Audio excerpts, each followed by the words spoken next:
Hello everyone, this is Erik, the Asian movie enthusiast, and this is my review of The White Storm 3, Heaven or Hell, a Hong Kong action movie from 2023 that stars Aaron Kwok, Lau Ching Wan, and Louis Koo. It was directed by Herman Yau.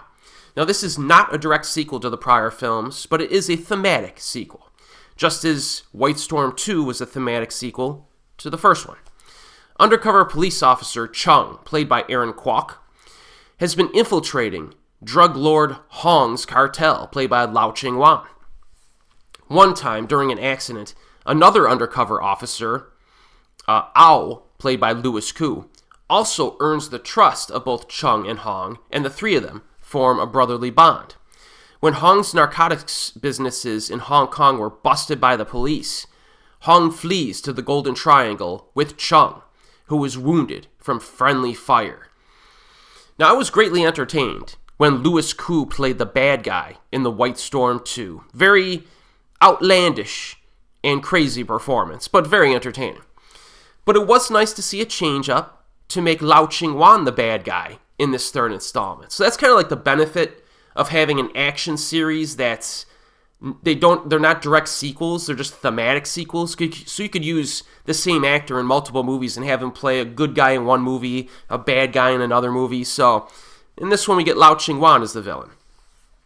Over the years, I'm used to seeing him as the protagonist, so he had to bring a different vibe to his performance here. And when you see him, he plays his character almost like he's mentally out of it a little bit.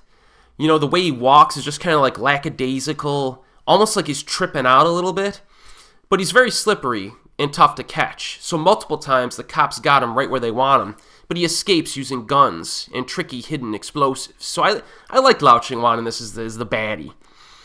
But in all honesty, this probably has the least entertaining plot of this trilogy. I mean, the conflict between the characters is pretty generic, really not that compelling. We really don't see them as friends for that long, and it's not really that convincing, really.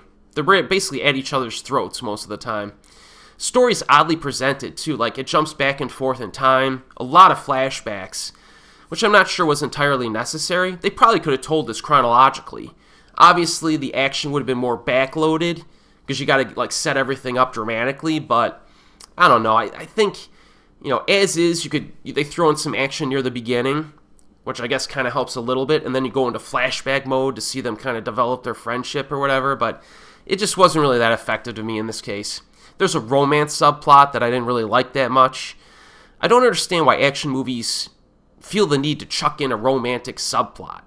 Occasionally you get a legitimately compelling romantic subplot, but in this case, it's just dead weight, like it usually is. Now, in terms of action, The White Storm 3 starts off fast with a few short shootouts and car chases. This series of films definitely likes to mix in demolition derby style vehicle mashups. I think in almost every single movie there's a scene where cars are just crashing into each other in a restricted area. I appreciate this. Gives the action design some gritty intensity. And thank goodness they mostly avoid CGI in these movies. So thank goodness for that. I've seen some really bad car chase CGI scenes in recent memory, so they mostly avoid that here. So the opening act has a few good action moments, like when Louis Koo kills a dude with his car in pretty cool fashion. Unfortunately, I would even say the action seems to dip in quantity during the middle act in this one. There are a few pretty good shootouts on dirt roads, but nothing great.